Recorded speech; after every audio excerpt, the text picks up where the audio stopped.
Designers and Builders, where design meets construction. We explore groundbreaking trends and talk to the pros reshaping our spaces. For your dream home, workspace, or just great design inspiration, subscribe to Designers and Builders.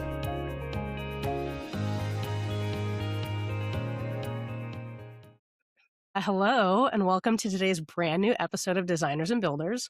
I'm your host, Alyssa Olson, and today we're welcoming Lance O'Donnell, founding principal of O2 Architecture. How are you today, Lance? I'm good. It's supposed to hit 100 degrees here today. So, yeah, we're getting into that warm season.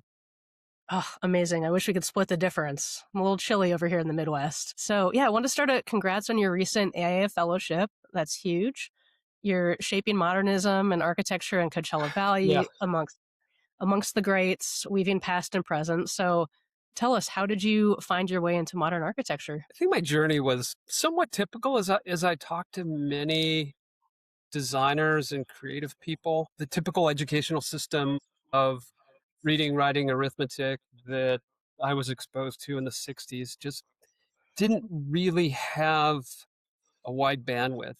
It had a track that just sort of, if you were adept at those areas, you just sort of moved through. And if you weren't, you struggled and you found ways to compensate. And I found myself in English class, even in the third and fourth grade, just it didn't make any sense to me. So I was doodling. I would draw, and as I drew more and more, the sketches and drawings became very three-dimensional, and I realized I was really working on the spatial qualities of how I saw things and proportions and scale and things that would pay dividends later on. So as I went through the educational system, I was exposed to certain levels of craft in wood shop and metal shop, and then I just took this idea of spatially adapted mind and this idea of craft and kind of felt logical to do something where I could emphasize those two qualities. Definitely. And you grew up in the Palm Springs, Coachella Valley area, Born correct? and raised here in the Coachella Valley. So Indio, California. My grandfathers were both ranchers. And so as ranchers, they knew how to live both lightly on the land and within boundaries of what the land could produce. So water has always been a prime driver of the way I think about living in a desert. We have an amazing aquifer underneath us here because we have 10,000, 11,000 foot mountains surrounding us. Over the geologic time, water has fallen on those mountains and then percolated down into the aquifer. So we've got this wonderful artesian aquifer, but with the growth and development, golf courses and things, we started pumping more water out than nature could, logically put back in. So water was always a precious thing, and I knew about it through my grandfathers and experiencing the ranches. So one grandfather had dates and the other one had citrus, and there was another component of going out to the ranch, the citrus ranch particularly, where when they irrigated, all of a sudden there was this microclimate. And I'm learning this, or I'm experiencing this as a young kid.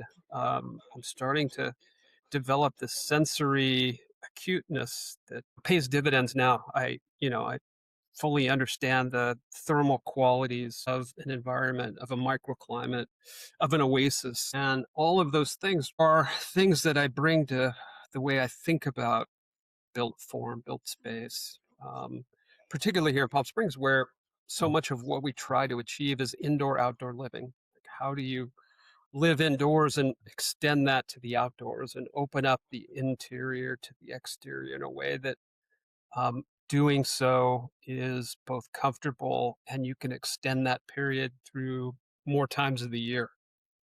So that's, that was, those were the early educational things. So in addition to, going to architecture school and getting an undergrad degree from Cal Poly San Luis Obispo, and then going to grad school and getting a graduate degree from UCLA, those early experiences growing up in the desert paid dividends, have been paying dividends through my whole career. And I also recognized that when I was in school, that the other students who were coming from more temperate environments, say coastal San Diego, LA, San Francisco, they didn't have the same experiences that you can die in an environment where you're not finely tuned to that environment, like the Native Americans were, or even like somebody who might come from a very cold place. That's another thing. So having that knowledge of an extreme climate and then bringing that forward in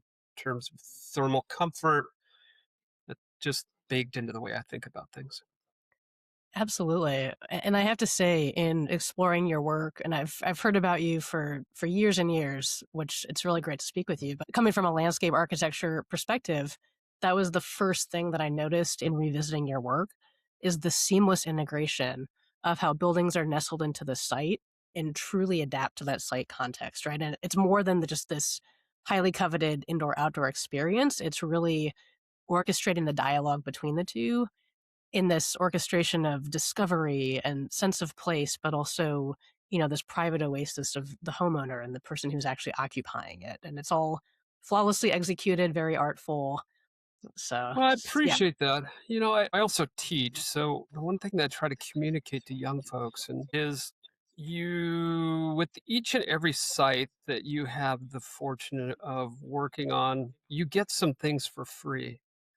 And the things you get for free are sunlight, wind, depending on the location, precipitation, humidity levels, noise, the sound of nature. You get all these things, and it really is up to the designer how to work symbiotically with those. So, for example, working with the sun is probably the first thing that I think about when I'm looking at a new project and I'm thinking about the site is where's the sun path? And it's not a long, complicated go out and study it, get tools out and or my phone and figure out, where the sun is on this day or time of year. Because after all these years, it's almost like this kind of Native American idea that, if you live long enough in a place and you experience enough of the rhythms of that place, it becomes kind of baked into the way you understand the location and you understand the rhythms that happen seasonally. And, I always tell people also that there is a time of every throughout the year in the Coachella Valley, there will be a time of day when the temperature hits 80 degrees. And that might be in the middle of the summer in the blazing hot just before the sun comes up. And it might be in the wintertime, it might be at 2 o'clock in the afternoon, comes up, hits 80 degrees, and then drops back down. But there is a comfort that can be found year round here if you just know how to you know how to pull it in, utilize it, and then use breezes, use rainwater to your advantage. So if you think about a site like that, then you're starting with an acute understanding or at least an appreciation for how can I work with this land and work lightly on the land. definitely. And I feel like it goes back to a lot of foundational principles of design and more specifically in my training, landscape architecture and some with architecture and building siting and all these considerations. But it's so cool that you're just weaving those together based on your innate knowledge of place. Yeah. Yeah. Yeah. So I guess also just what else about materiality? Because I know a lot of your material choices in this and as well are really resilient to wildfires, floods, these other things that we're seeing more and more. Can you speak to that? Yeah, absolutely. If one goes back to the Anasazi or some of the tribes that were living in the Southwest, you can see early adaptations of adobe or mass, the idea of building materials that have inherent thermal mass. So those ideas carried forward into Spanish colonial architecture. When the Spaniards showed up, they showed up with building materials that allowed for thick walls, thermal mass, small openings, and then largely inorganic. So in the desert, organic materials tend to just not be durable. Wood products, even some of the new modified woods, struggle just with the very low humidity and the intense sunshine. So the ultraviolet radiation just continually pulling organic materials, pulling out any moisture, any of the constituent components apart. So we use a lot of concrete block, anything with mass in it, certainly recognizing the temperature changes, the diurnal temperature changes from day to night, and try to capture those cool nighttime temperatures in the summer, try to capture those warm daytime temperatures in the winter. All those things are amplified by having thermal mass. So we'll do a lot with concrete block. And there's a fantastic long generations of architects out here that have, and one could say Albert Frey was a master at using concrete block in inventive ways. So it really is the ultimate architect's material. It's like Legos for architects. And how can you use those in new creative ways? And so those are the materials that stand the test of time for us. So also mixing those with glass, appropriate amounts, appropriate locations. Steel certainly is a material that works well. It's highly conductive, but at the same time, if used sparingly through the building envelope, it works really, really well. And then any sort of wood framing and things, as long as it's buried within the cavities of the building and well detailed, tends to work well as also. Yeah, that makes a lot of sense. So between kind of materiality, understanding of site, and then fast forwarding to modern architecture, let's dive into the idea of modernist architecture and what that actually means for you. Yeah, it certainly is a regionally adapted idea. Modernism for me, international style buildings that one would have seen in the, say, Mies van der Rohe in the 1950s. Some of the things that were rolled out across the globe have a really hard time of being loved, and even in Palm Springs. And the reason I bring up the word love is that I'm a firm believer in it. If the occupants, the building owner, the users love the building because it works as a natural extension of whatever the activity is, whether it's living, dining, sleeping, or a library for reading and for doing research, those sorts of spaces can be highly tuned to their use. And so visual comfort, thermal comfort, acoustic, I guess we could say acoustic comfort, and just, hitting all the senses. And when we do that in a way, it is more regionally based and less international as an idea. Internationally, there are certainly worldwide, there's new trends and new material processes and approaches, certainly post World War II, some of the mass production, all those things lent themselves to technologies that could be used broadly across the globe. But then if you take that to a specific location and you utilize the best of what that location offers, and we've talked about my early experiences with going out to a ranch and having microclimates and thermal experiences and thinking about those and how to create those in courtyards and things within buildings, it lends itself to a more site-specific idea or a regional modernism. And I think that's kind of, if I look around, there were some attempts at being more international in modernism, meaning you could take a building here in Palm Springs and take it to South Dakota, and it may work, but there are also things that if you take the knowledge that was gained before architecture was a profession here in the Southwest, and I keep going back to the Native Americans, there were a lot of really good technologies and adaptions to place. Locally here, we have the Cahuilla Indians, and the Cahuilla didn't build permanent structures. The research indicates that They had more portable quiches, so these kind of dome structures, almost like an igloo out of sticks. And so those were more ephemeral. They weren't made to last more than a season and then seasonally rebuilt. And they were somewhat migratory. So they would migrate from the valley floor during times of harvest and comfort, and then migrate up into higher elevations. And, that's another idea that I tend to use in my architecture is this idea of migration. So you can migrate within a building. And so what I Mm. find often is that there is this need for visual comfort. It's too bright in the summertime, for example, or it's too hot. And then we tend to retreat back into or migrate within a building. And I think of those more as humans being smart about utilizing their environments versus using smart technologies. So, smart technologies, I could with my iPhone close the blinds, change the environment without moving at all.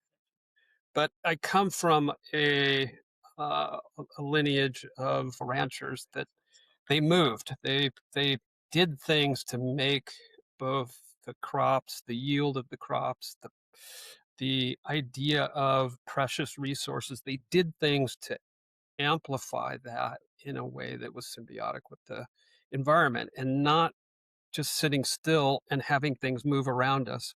So I struggle a little bit with technologies. Certainly integrate them where appropriate in our projects, but if the power goes out, I'm always quite comfortable that my clients will all still be able to, live in a comfortable environment and not be dependent upon getting the technician out as soon as possible to boot everything back up and get it moving again. Yeah, absolutely. Just working with the elements instead of against them, embracing what you do have. And like you said, these little gifts that are come for free on site.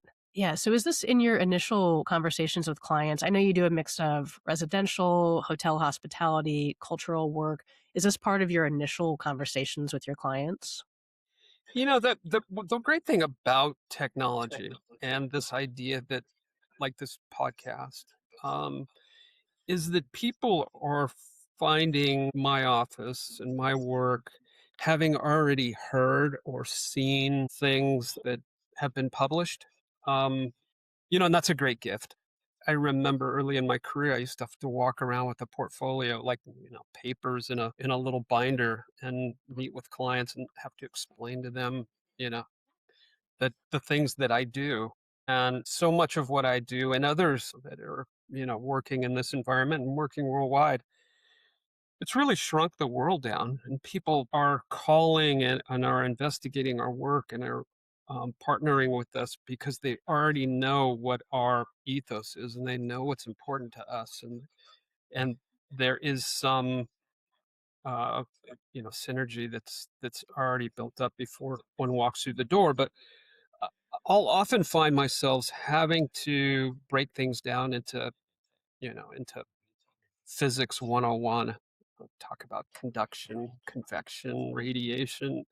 And I try not to get too preachy about it, but there's, things always go back to fundamentals. And so I do have the ability to take folks on a journey. And that journey really does go back to, all the five human senses that try to just amplify and connect with on all of our projects. Definitely. And I would say even, the other senses too, the vestibular and the proprioception. Like I was looking at some of the videos you have on your website and also I'm so ready for a field trip. Want to experience these spaces, but You've got you're an you're open talking invitation. Come on out.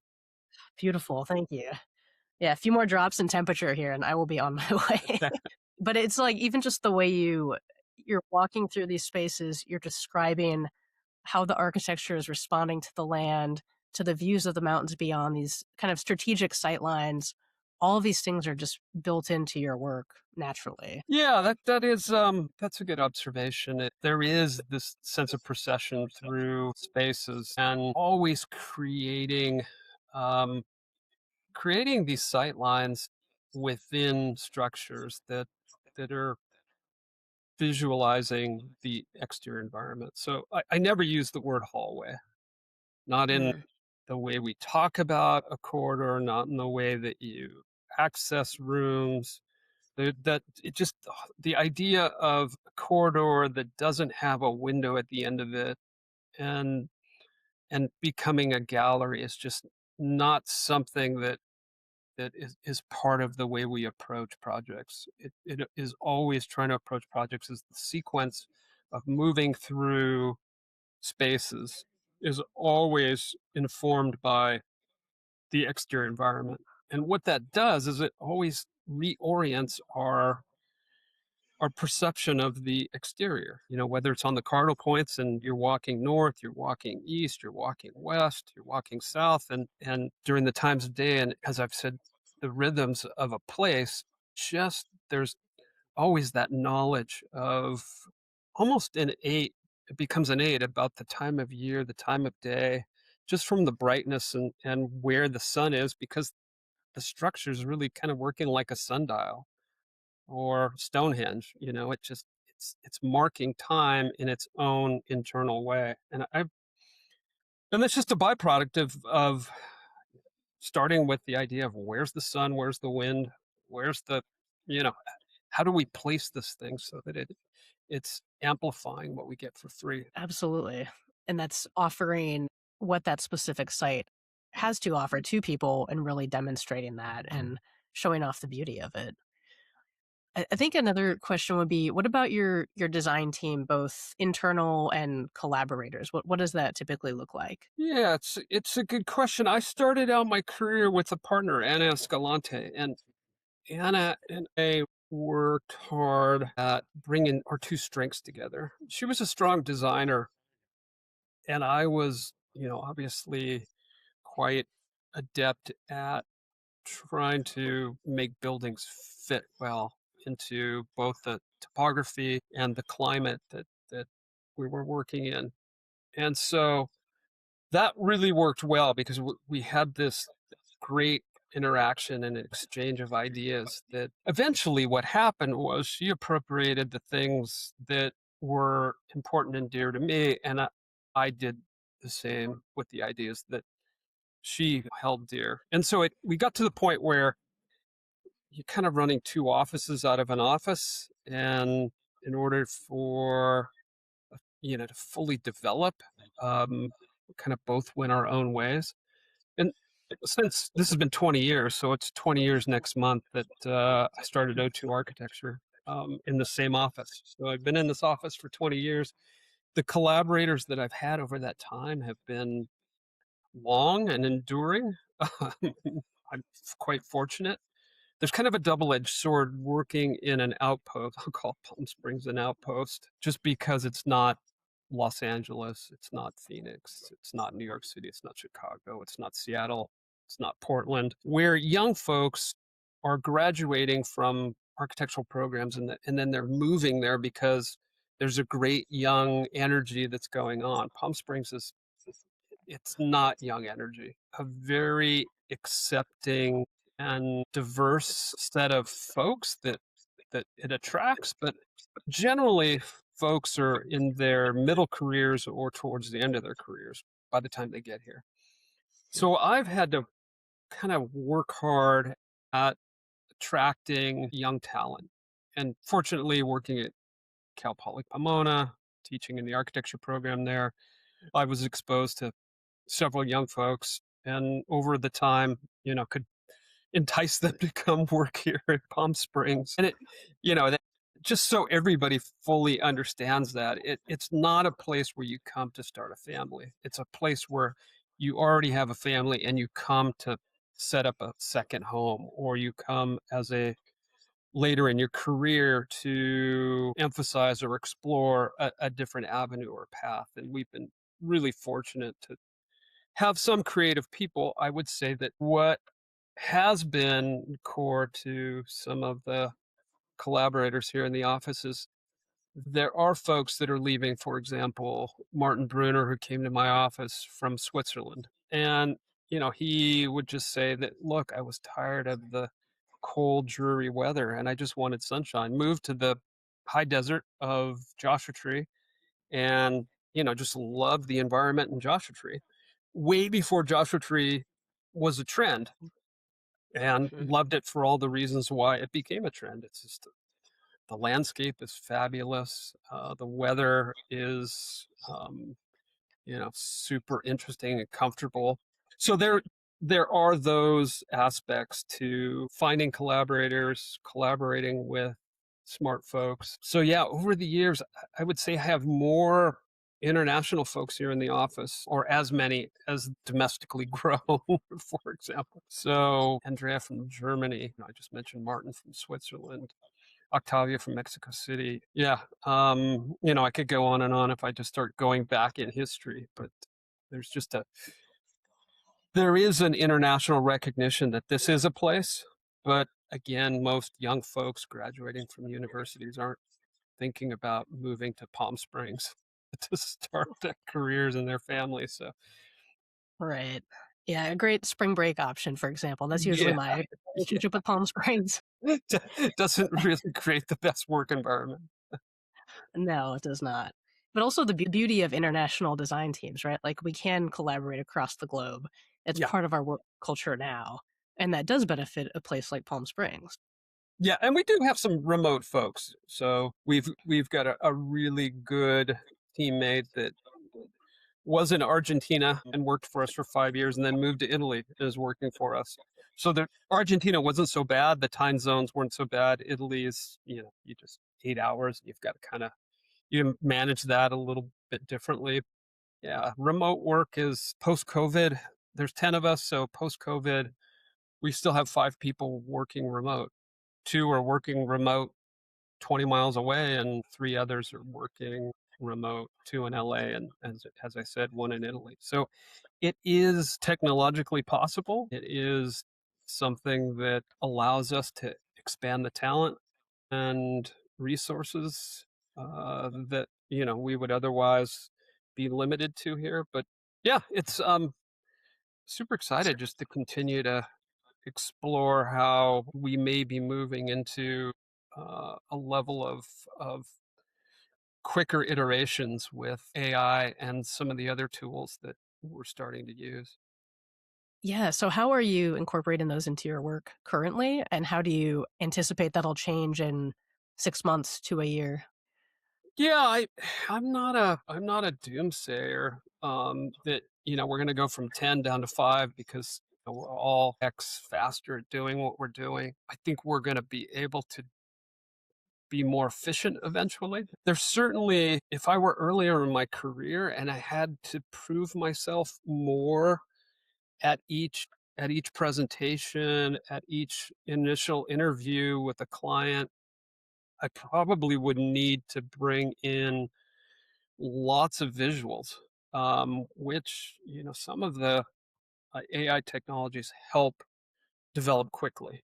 And so I can see young folks coming out of universities, working, getting their basic knowledge of how the office system works, how we get things approved through the regulatory environment, and then move out on their own because they have the ability to do so many things. Not so much as a master builder, not so much as the Frank Lloyd Wright idea of master builder or Rudolf Schindler, where they're doing just about everything from initially meeting a client, then creating a design, and then moving through construction documents, and then actually being on the job site and managing the job site.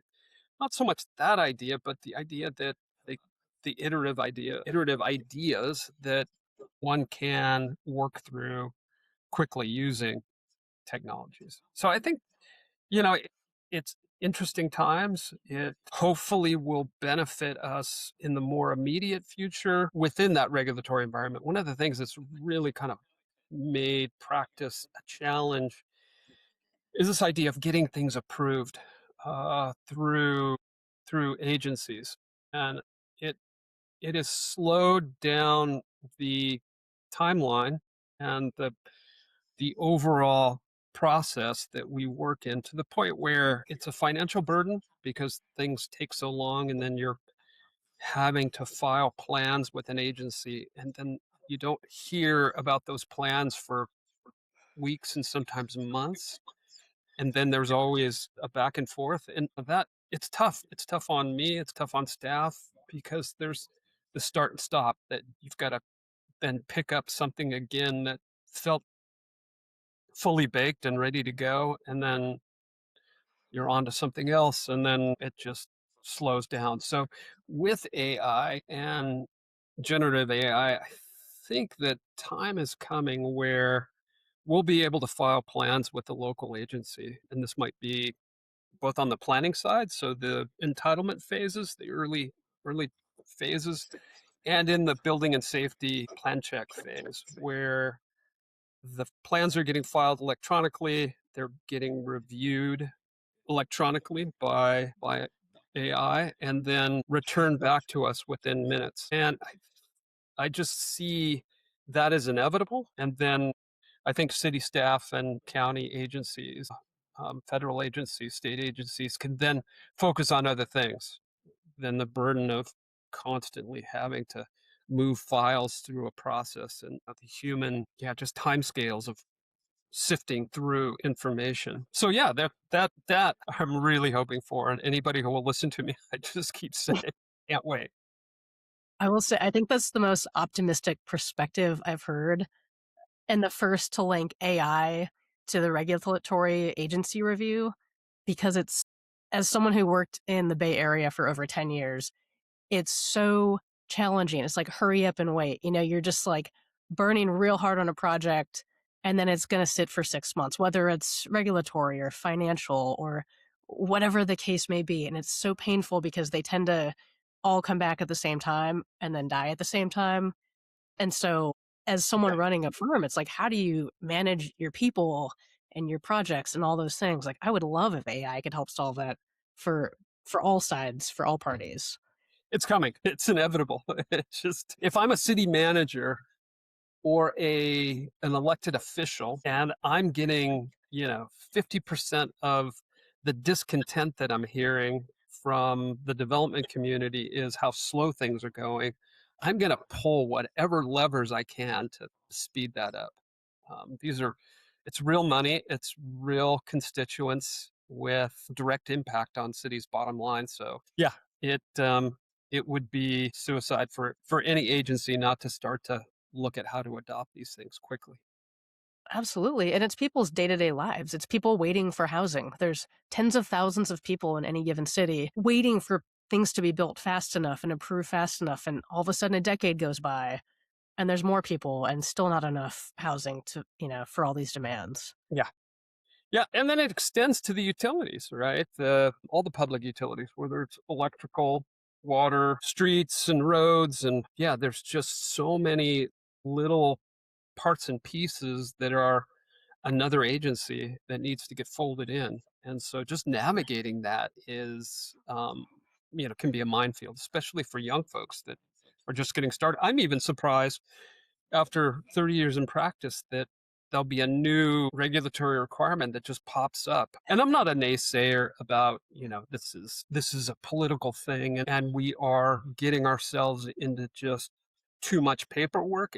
I think one sees where each of these demands come from. And they're largely based on quality of life, right? Folks want an environment that is safe and clean and, drinking water and things that both them and their children can rely on. And so, yeah, they're real issues. And how we solve those, I think, has, with humans in the way of the approval process, it's gotten a little untenable. But I can see the day where just really well-designed review processes through AI can just look at all of the data and quickly sift through it to get real, almost immediate real-time feedback, so that we as design professionals can then spend more time doing the things that are important to society and stop getting bogged down and just trips down to the local agency to figure out what's going on.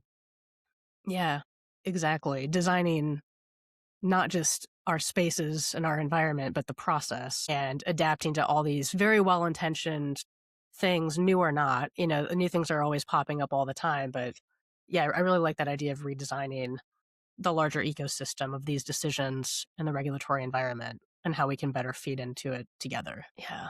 Yeah. So I guess a hard pivot here, something I was curious about.